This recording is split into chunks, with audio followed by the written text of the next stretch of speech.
Hello, everyone. I'm Jim Garrison. I'm the president of Ubiquity University, and I want to welcome you to our Ubiquity Talks, where we have dialogues with people who are influencing human culture and spirituality around the world in our contemporary society. This is the second time we've had a Ubiquity Talk with Thomas Hübl, so most of you know him, but I just want to welcome you, Thomas, and just to say that for those of you who don't know him, that Thomas is born and raised in Austria, had deep mystical experience in his 20s, and since then has become one of the great teachers, spiritual teachers in Europe and around the world, with an increasing focus on the issue of transgenerational trauma. This is a very important issue for us, all of us, because I would say that it's a safe statement that virtually everyone in the world is somehow traumatized by what's happening. If you're in the United States, by Trump, if you're in most countries around the world with authoritarian leaders, we have climate change and a range of global challenges, most of which are spinning out of control. The coronavirus erupting out of China. And so the issue of how we understand trauma and how we transform our relationship with trauma so that we heal and we become more whole is one of the seminal questions I think all of us need to consider. And Thomas Hübl is one of those people who's been delving into these very complex issues.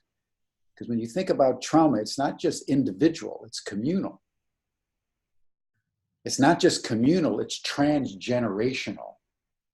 It's almost in our genetic coding. So there's a certain intractability about trauma, and the accumulation of trauma is about ready to do civilization in.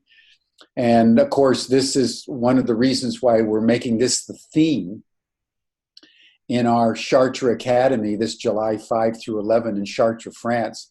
It's on the first of the liberal arts, grammatica, grammar, the word. So we're picking two words, trauma and transformation. And we're delighted with Thomas being with us. We have a partnership with his Academy of Inner Sciences. We've been developing a very successful doctoral program, and a master's program is now in formation. So Thomas, we want to thank you and your colleagues for what is a very dynamic partnership now with one of the great spiritual teachers of our time.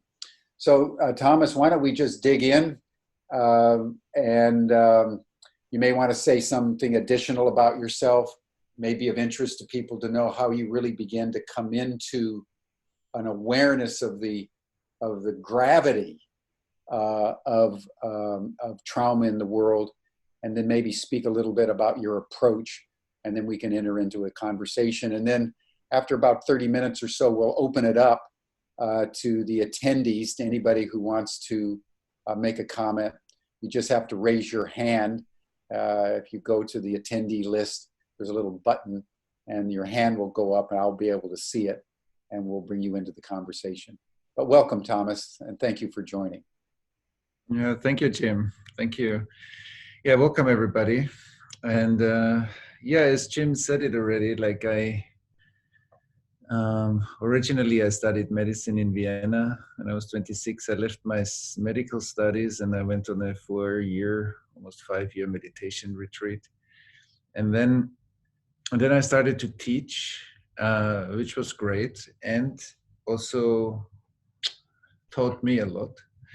And one thing it taught me, that's exactly what Jim, what you mentioned right now, is that And I started to teach a lot in Europe, in Germany, and first in the German-speaking part, and Greater Europe, and then US and the rest of the world. But I saw phenomena in my groups, like eruptions of collective, what today I call collective trauma material, that that made me think, given the fact that it happened again and again and again, and almost the same process design actually happened, emerged out of groups of different people. And so this was, I think, I started to teach 18 years ago. 15 years ago, I really put more emphasis on those kind of processes and studied it. And we did large-scale events with up to 1,000 people, and with video conference between Germany and Israel. And eventually we did this kind of process in other parts of the world. And there are a few things I want to relate to what you said, Jim, that first of all, through seeing those processes, I thought, oh my God, there is like a deep, dark lake underneath our societies that is unseen, has a tremendous effect on our cultural life, has a tremendous effect on our individual health, on our societal health, on our transgenerational health. And then I came more and more to understand also, not cognitively, like as a felt sense, that how our bodies are actually not personal instruments, but transpersonal, like deep roots into the planet. And that means that I kind of saw how the transgenerational scars, like big scars like the Holocaust or slavery and racism or all kinds of dictatorships or natural catastrophes, really kind of impact our lives, but also the generations to come. And the new trauma, like we saw it recently in Europe with the refugee crisis from Syria, that new trauma actually reactivates old trauma and doesn't allow us to really respond out of our natural intelligence, but actually limits the way we respond often. And so, as you said, Jim, it's such a big, complex topic because it's like the Russian puppets, like that you have, different dimensions of trauma. They're all kind of connected and they all live within each other. And so that makes it a very complex field to study because there's so many dimensions to it. And one thing, maybe last thing, and then maybe we can be in a bit of a dialogue, Jim. There's something very simple that at first looks super simple, like, oh wow, it's clear, but actually it's not that clear most of the time, is that we develop this amazing cognitive understanding in many places, and then we have the kind of our emotional experience of our life, and then we have our physical existence and our physical experience of ourselves, and it seems as if these three factors are operating simultaneously in a coherent way, when in fact everybody who looked a bit deeper sees that that's not the truth. The truth is that maybe most of the time the inner fragmentation of trauma actually fragments my physical, emotional, and mental experience, which means that what my mind says and what I feel and how I live in the sculpture of my body, that every aspect of my life has a representation in my body. Like every development grew like a tree into my body and is a structure in there. And so sometimes we think of cognitive processes like in the mind, whereas they are in the mind, emotion, body at the same time. And so when we look at how we interact and how we relate, because you used a lovely word in your intro, you said, what's our relation to trauma?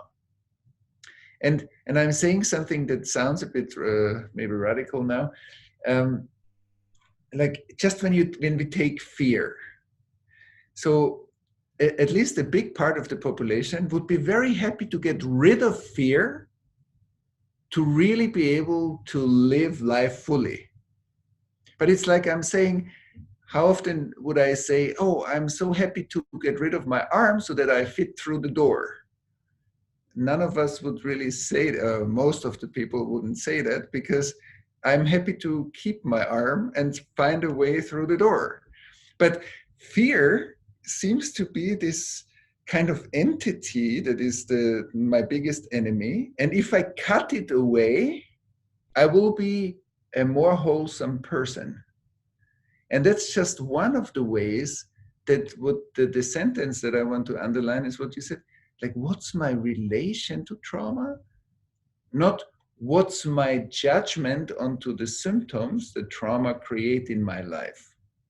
So am I really willing to change the myth of there being weaknesses and strength in the way we often use them as polarized words? That is this part of me I want to get rid of in order to rest in that other part of me that is so great. And so the fragmentation that we have inside creates like a societal norm that is coded in language, it's coded in behaviors, it's coded in relational contracts, it's coded in social architecture. It's actually everywhere. That some of the bricks of our houses are made out of stone and some of them are made out of ice. And they look like being part of the same house. That's our cultural house. And so I think that like the whole topic of collective trauma is such a vast and rich and powerful topic. So maybe, Jim, you take it wherever you think it's interesting. It was just a short. I think you're making a very profound notion. You know, we think that we have a mind, we have emotions, and somehow we're controlling, we're the masters of our fate. But the research that is being done, as you're indicating, with Gabor Mate, the great Hungarian psychiatrist who's been studying the effect of stress, that, you know, as Joe Dispenza, another teacher, says, you can't think greater than your emotion. And if you're under continual stress and you're being traumatized by your environment, that actually affects the way you think. It affects the way you speak. It affects the way you feel. So as you experience the trauma in a psychosomatic wholeness where everything's related to everything else, and if the trauma is at the heart of who you are, you've got to start to relate to it in a completely different, I would say, ontological way, because it's not an experience that you have, it becomes who you are as you then experience the world. And if you're not aware of what that dynamic is all about, you're trapped in an endless cycle, as the Buddhists would say, of samsara. You never get beyond those tapes. You become like a hamster in a hamster wheel. And I'd love your comment on that. And then I'd also love you to, somebody in the chat, Thomas, was wondering, when you said that came out of the groups, what were you observing in the groups that was an indicator to you that trauma was deeply present in what they were expressing? Right.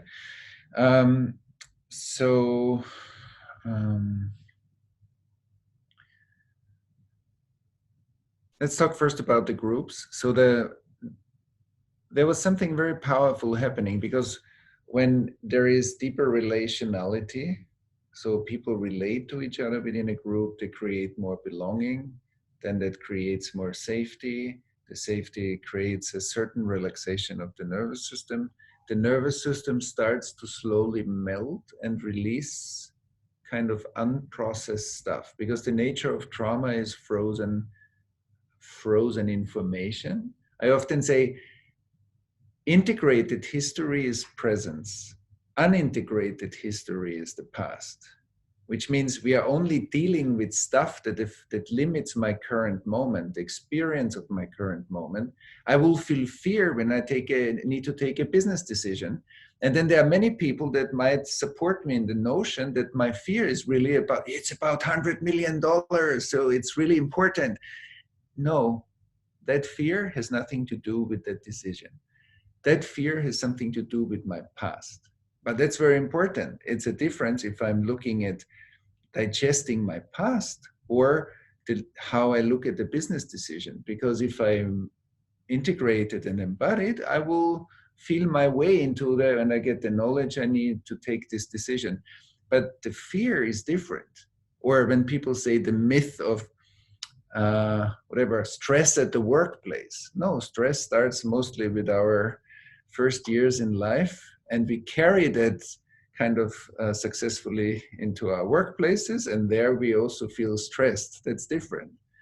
And so that the frozen history in us is something that needs to be digested. So when we do the groups and there is when we do the exercises in the group, so there is more and more of a base, there's more and more of a safety. And then what happened is, of course, at the beginning, personal processes, but since, for example, in Germany, like a big part of the population is and was part of that, like aftermath and of the Holocaust and the Second World War. So from a certain level of coherence in the group, there was this, as I said, this same process design, which started off with a very deep collective dissociation or denial. So suddenly it was very heavy in the room, very tired, very, like there was kind of, you ask yourself, what am I doing in these groups? Like all kinds of defense patterns kick in. And then there was a moment of, like short after, when we really stayed with that, there was a release of emotion, very strong, like emotional content, and also many people seeing images like from the war or this time of the Holocaust.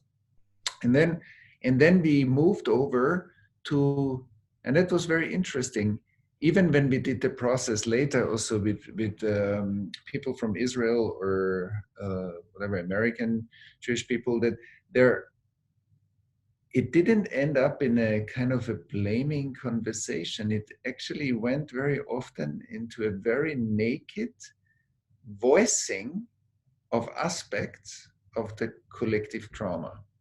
And also in my book, I wrote about the differences between individual voices that come up during such a process or collective voices. Like the subtext is much more collective, and those expressions carry much more kind of like an archetypal power of the process into the room. And when we highlight, I often highlight text passages of what people say, like if you mark 2 lines in a book, and to give it a space for the group to rest and listen and kind of let this drop into our bodies, because trauma usually sits in our whole embodiment. And when we create enough space, there is a deep digestion process that happens. So, and this can go on for quite a while. And then we break out the groups into smaller groups and we digest it. And we have also often like a big team of therapists, psychotherapists or trauma therapists present. So if people need one-on-one support, they can have that. And so eventually, depending on the intensity of the process, it takes some time until we can feel either another wave comes or it kind of settles and integrates, and that's it. And I have seen in people that were in one of those groups and then came to the next, so they were already much less affected and had much more power to hold like a present container for other people that were way more affected. So I could see like a progress in the people's capacity to hold a space. So certainly for them something cleared. And then the bigger question is, because we took this to a larger stage, like when we do this with really very large groups, what's the effect? Because my sense is there is like kind of a collective acupuncture needle effect in the collective body possible if we do this safely and with the right, like we had big events with 30 or 40 therapists present and like a big container that was very strong. But it's very hard to research the impact on the wider society of such an event or events. So that was basically that kind of process flow that starts with when we touch the collective dissociation, the power that is needed for many people not to be flooded with this kind of unconscious material every day when they go to work, kind of holds it in this unconscious lake. But if we create the right circumstances, it allows that part of our past to show up in our current experience. And if people really volunteer to be there and to be present to it, then it creates like a chance to digest. It's actually like we are digesting what couldn't be experienced at that time. And of course, with a catastrophe of that magnitude, there's a lot of suppressed material. And I believe that suppressed material, once passed on through the generations, sits in every cell of our body. It sits in our epigenetic footprint, and it literally affects also the basic assumption. Like all the wisdom traditions talk about that the awake state, the enlightened state, is the most simple, basic state. And in our society, often the most basic state is separation. And so the most fundamental trauma symptom, that I feel like a separate particle, or I feel like a human on the planet. Like there are many ways how we describe that sense of separation. And so I think the collective trauma matrix is a big player in the experience of me being part of an interconnected web of life, and or me being a separate particle within that interconnected web of life. And maybe the last thing is also that the degree of disembodiment, like dissociated areas in my personal life, my personal experience, which is related to my attachment process and to my regular upbringing, or my ancestral or cultural traumatization. All of this, I believe, has effects on how conscious I experience my embodiment. And if embodiment is grounding and the natural connection to nature, and necessary to have a healthy feedback loop with nature, so then I think we can see that most probably the climate discussion needs to include the level of disembodiment or collective traumatization if you want to face the challenges, really. Well, that's a very profound point. I mean, we've had thousands of years of disembodiment. We've had thousands of years of the repression of our sexuality. We've had thousands of years of norms enforcing a patriarchal way of being in the world that have traumatized women and men in different ways. And I think I would love to hear your comment, Thomas, on the relationship between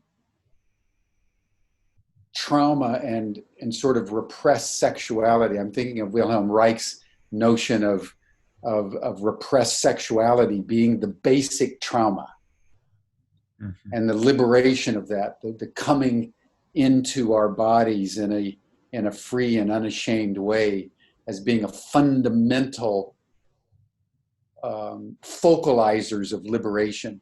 And how does that notion play into your work? Mm-hmm. Yeah, I don't know if I would agree with the most fundamental trauma, that being the most fundamental trauma. And like when the universal aspect of trauma as an overwhelming experience that needs a fragmentation in order to stay or be active or be still responsive in a situation, so that the fragmentation as a kind of universal capacity or process within our nervous systems that is definitely on a very fundamental level connected also to sexuality. And I think we see when we look into our world, I mean, to your question, then we see how prevalent and how pandemic is our sexual traumatization. And I and I agree with you that in a way the intimacy that we develop in our own self-contact and the capacity to relate to others, just with the simple notion of I feel you and I feel you feeling me. That simple notion of two nervous systems being in a responsive state, in a state of resonance, and in the state of really being able to mirror each other inside. And I think if we think of our bodies that open in the kind of in the sexual connection, that's deeply, deeply intimate. If we can really kind of resonate on that deep level with each other. And often our bodies are not able to be in that resonant state because we already fragmented, split off, contracted, and carry a lot of stress in our system. So the what I see often in our groups and in clients when we look at the level of stress from very early levels of development in our population, that where a person naturally would say, no, I'm not stressed, I'm fine. I'm fine. Like that this I'm fine. Yeah, what is fine? Yeah, I'm okay. And then when we really look inside the radar for stress, actually the baseline of the calibration of my instrument is way too high. And I got so used to it because ever since I remember myself, it felt that way. Ever since I remember myself, the amount of stress hormones in my body is like that. So that's who I am. And then in the calibration with another nervous system or with another person, we suddenly see, wow, wait a moment. Through you, my nervous system can feel suddenly parts that I cannot feel alone. That's why I often say collective trauma needs a collective answer, because there are things that no way I will see alone in my personal development and in the collective development. But we sharing many, many viewpoints as a complex field where we can mirror each other. So then in the face of your own relaxation into your body, into your pelvis, into your sexuality, I can suddenly see, wow, if I want to, if I sign up for it, if I'm a volunteer, I see, wow, actually I'm operating on a much higher stress level than I thought, than I feel. And then I can learn to co-regulate with somebody else the parts that I cannot turn off anymore alone, or not easily. I need to be already a kind of a practitioner to be able to regulate myself out of chronic stress levels, or down-regulate chronic stress levels. And so, like when we come back to the sexual trauma, the trauma, like the disembodiment and the level of contractions and tensions and stress that overshadows a healthy sexual relation, and therefore already limits intimacy. And everything that I cannot feel, I need to bridge. And then the whole story starts of compensations on compensations on compensations. And that's how we drifted apart. And so I believe it's the time for everybody who feels called to restore as much as we can. Yeah, thank you so much. It's very deep. Let me shift to the collective, and because I really am taken by your notion of the relational quality of trauma, and I'm wondering, first how you incorporate Jung's sense of the collective unconscious with your sense of collective trauma. And I'm thinking, for example, you live there in Israel, married to an Israeli much of the time. You're in an anvil of collective trauma. That's right. I mean, arguably, the Jewish people are the most traumatized people, in European civilization, Western civilization for 2,000 years. Palestinians have been oppressed for decades since the Second World War. You have two collectively traumatized tribes, in effect, locked into a common destiny in which the trauma is shaping that destiny step by step into a depth of hatred and toxicity, malignancy, that it's hard to conceive how one works one's way out of it. So how do you understand this, this collective unconscious and collective trauma, and the way it can lock entire peoples, even Jews and Palestinians not in the Middle East, right, and then their allies, the Arab world on the Palestinian side, the Americans, European countries on the Israeli side, into a collectively traumatized geostrategic complexity that only seems to get worse. How do you think about that? And since we have limited time, I would love you to also comment on how do we work our way out of this, both collectively and individually? I think we will do a series.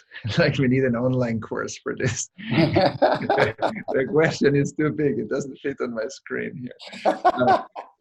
So, yeah, like solving the Middle East conflict in 5 minutes. Okay. No, but it's just the issue is more. I was using that as an example. More is this the nature and the intractability of when entire peoples are caught up as part of their national identity in trauma. That's Right. what took the Germans off the cliff in the 30s, is the way that the Nazis and Hitler could exploit the collective sense of trauma. That's right. We're seeing Trump do it in the United States. We're seeing various authoritarian leaders exploit the trauma of the collective unconscious for political expediency by manipulating the emotions of fear and hatred and racism, et cetera, et cetera. So this issue is what I'm getting at, is not just an individual issue, it's a collective issue, and indeed it's a planetary issue. That's right. That's right. It's very powerful. I mean, there's so much to say. That's why I said before jokingly that it's a big topic, but let me see if that's when I explored the collective trauma in Germany, and then we had more and more groups that were mixed, Germans and Jews, and like how to in the same room, and literally like in a way the perpetrators or like the murders of one part of the population sitting with the victims of the the concentration camps in a room, almost literally, is a very strong force field. And so through this work, I came to understand it's a, wow. When like trauma creates frozen life, and frozen life, if not made conscious, has its own destiny. And destiny means the choice has been made already. The choice to put many people into a concentration camp has been made already. We are sitting, if unconscious, if that structure, like a big, imagine a big construction pillar in your house, is that choice. But it's part of your house. It's part of our house. We have been born into that. We have been born into the after-war Europe, and so for us that's a normal world. But so through our own individual and collective psyche, we are actually part of structures that are set. They are not emergent structures. These are not structures that can fluidly change. And in the process work we see, many of us identify with our body as a sense of tension, not a sense of flow. So for many people, the body sense is actually the accumulation of subtle or strong attention patterns that are there in order to hyper-regulate experiences. And when people heal, they say, oh, I'm losing the sense of my body. And that's not a psychotic symptom, that's kind of a feeling of, wow, structure is not fixed, structure is fluid. Our nervous system is moving information moment to moment. It's a flow state. And so a natural dynamic body is a flow sensation. So there are parts in our collective psyche that are frozen bars and pillars and construction elements that are set. And that's, if unconscious, is a highway without exit. Once you're on that highway, there is no exit. So you keep on driving, and you cannot get off the highway because no exit. Once we make this, and then people say, oh, things happen to me. Yeah, things happen to me, but on that highway. Like you are driving through the territory of that highway. And so and then there is another thing, because the question is so complex, I need to bring in a few principles. Like when a collective, like a population has been traumatized, I believe that there's a tribal trauma response that comes with certain aspects like trauma loyalty and all kinds of, like to be together in that experience wires the collective trauma experience in the trauma of the individual. And I felt that that's from a certain level of work with individuals, I felt we can only continue when we include the collective atmosphere of cities being bombed. And then once we included it, or here in the Middle East, the trauma loyalty with my, oh, if I heal now more than up to here, I'm actually betraying my peers of my tribe. That's very powerful stuff. So when we say trauma healing, often needs, I felt with some people that were born like in the last years of the war in Germany, like when we worked on their trauma, then we could only continue when we included the atmosphere in the city. The fact that many people got traumatized at the same time, the fact that the collective consciousness was kind of very destabilized. And so the individual trauma has an entangled agreement with the collective trauma that we are in something together. I think that's a very tribal survival impulse. And that locks the healing process. So in order to unlock it, we need to work on both, take it apart, and then the individual can heal more and release the collective entanglement. And so it's a very, like, that's why I'm saying it's a very complex question. But if we take few of these elements together, the collective unconscious is a collection of conscious processes is like the bar that I was speaking about, or the pillar, is not a metal bar, it's a ping pong ball that goes back and forth so fast that it looks like a structure. Boom. It looks like a fixed structure. And and so many people of a population, also in the perpetrator victim situation, are actually entangled between each other. So there is not a free, open, emergent movement. So there is a kind of an entangled movement.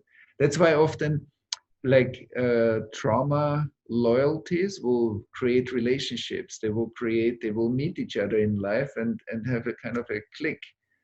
And that creates relationships that are difficult, that we need to disentangle. And so that's why I said maybe we should have a program talking about this, like in a more expanded way, because like there are so many things that come to me that we cannot talk about given the time here. And the one aspect how we work on it is what I have seen.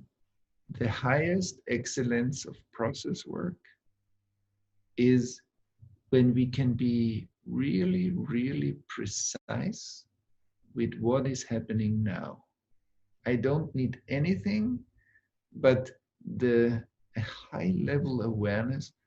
What's the process now? And that's why I often say precision is love, because let's say somebody is in such a process, and then I ask the person, so what do you feel? Tell me what you feel in your body, in your emotions, what are you thinking? Then the person says something and actually interprets the inner state in order to cover, not consciously, unconsciously, in order to cover up that the person has no access to emotions. So it's dissociated. And then if we stay with the dissociated place, and I feel it and the person feels it, we create, I feel you, feeling me is broken in a way. But if we reactivate it, two nervous systems precisely relating to the state now, activate in the nervous system of the client a new movement, if it's possible. And so when we go step by step by step, and we precisely relate to each other, or when somebody says, oh, I'm afraid, and then my job as a facilitator is to immediately hear, okay, so, but let's see, this is a fear that arose in this person when the person was 2 years old. The person says, I'm afraid to take a business decision, or I'm afraid in my life, I have a lot of fears. And then when we look, we will feel there's somewhere a root in the nervous system of the person that produces waves of fears. And if my nervous system can track that, I can offer not only a relation to the 40-year-old guy in my office, to the 40-year-old person plus the 2-year-old experience that the person is having, because the person is not afraid of taking the decision. The fear overshadows that decision in the person's experience. And so then in the moment we are really precise, co-regulation starts to work immediately.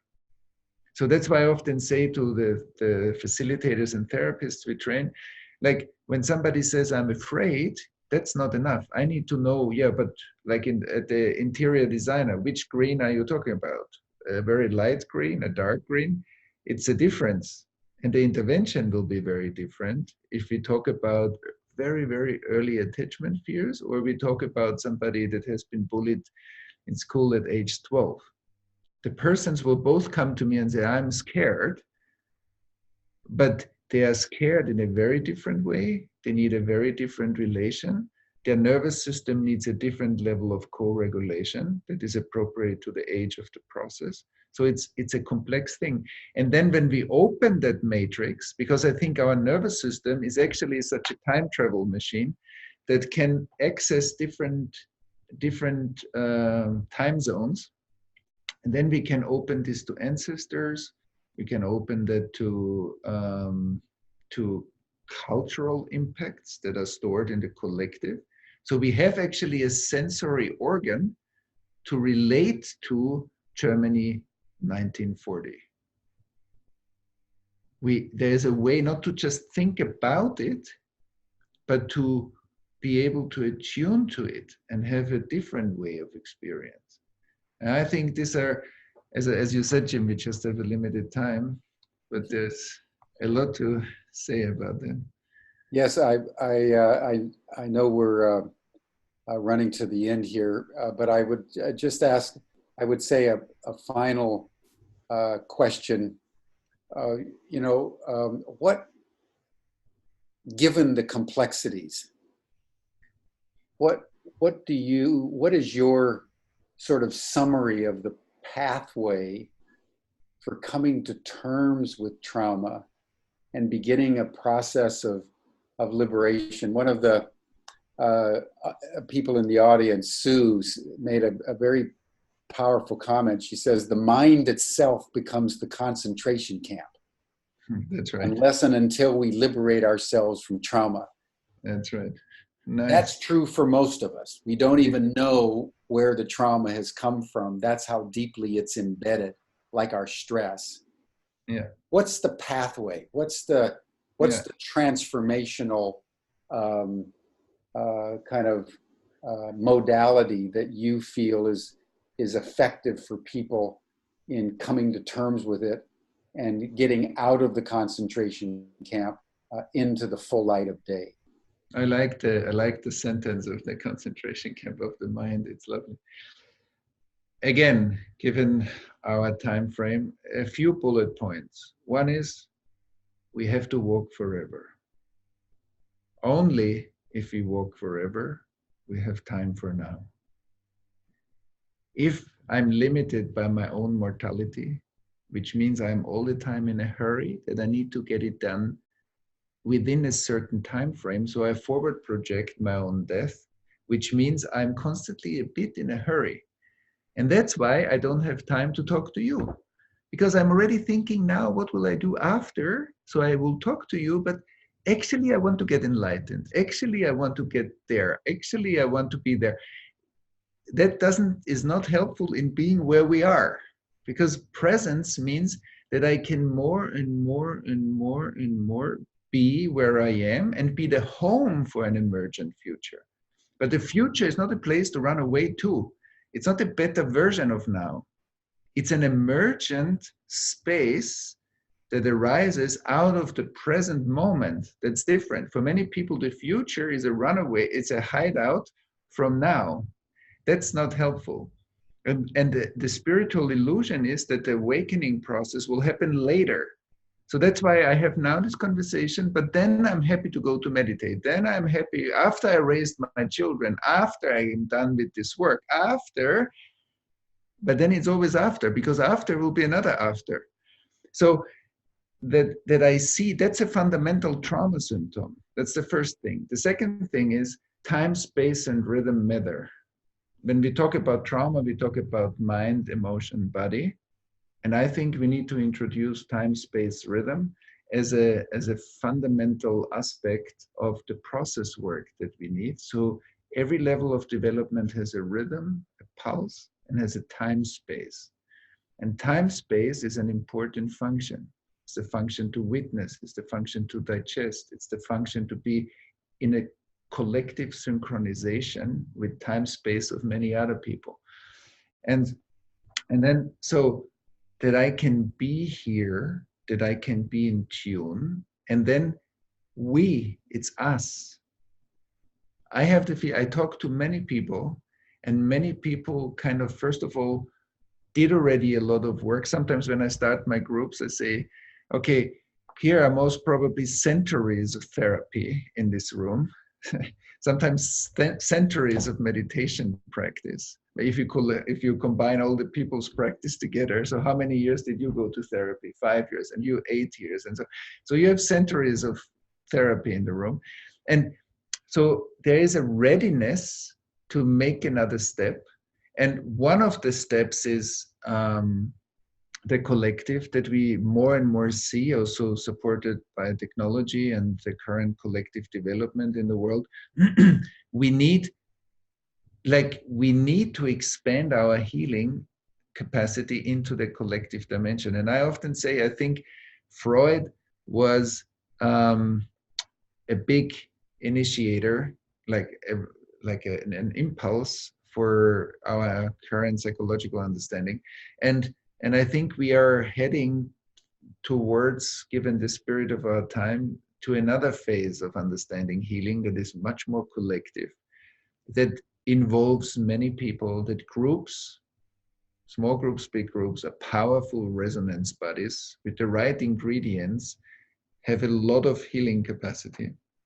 So it's all our eyes combined that see. And so that's I think the we space is an important part. And another relation to ourselves is like, however dissociated I feel, however afraid I feel, however the difficult parts, because the easy parts are usually easier, but the parts that I usually want to get away from, when I'm dissociated, in the place where I'm dissociated, not feeling was always better than feeling.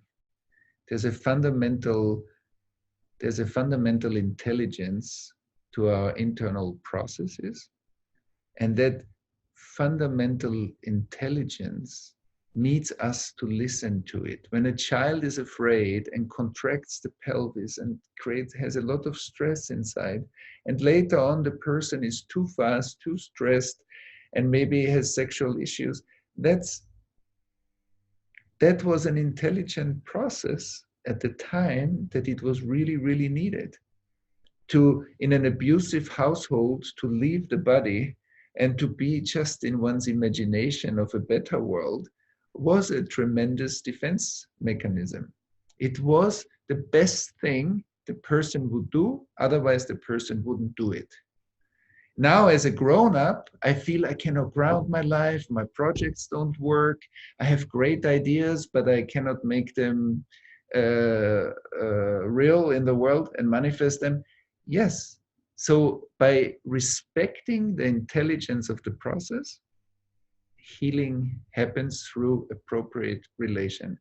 I often say in my classes, when I go from Israel to San Francisco and I give a class, and in the first evening, let's say at 8 o'clock in the evening, for me it's 6 o'clock in the morning next day, time-wise, I say, my internal clock like lives still in Israel, but I'm now in San Francisco. So is that a pathological process, or is it a good process within another time zone? Maybe it's a good process in Israel because I would sleep very well right now, but when I need to run a group, it's different.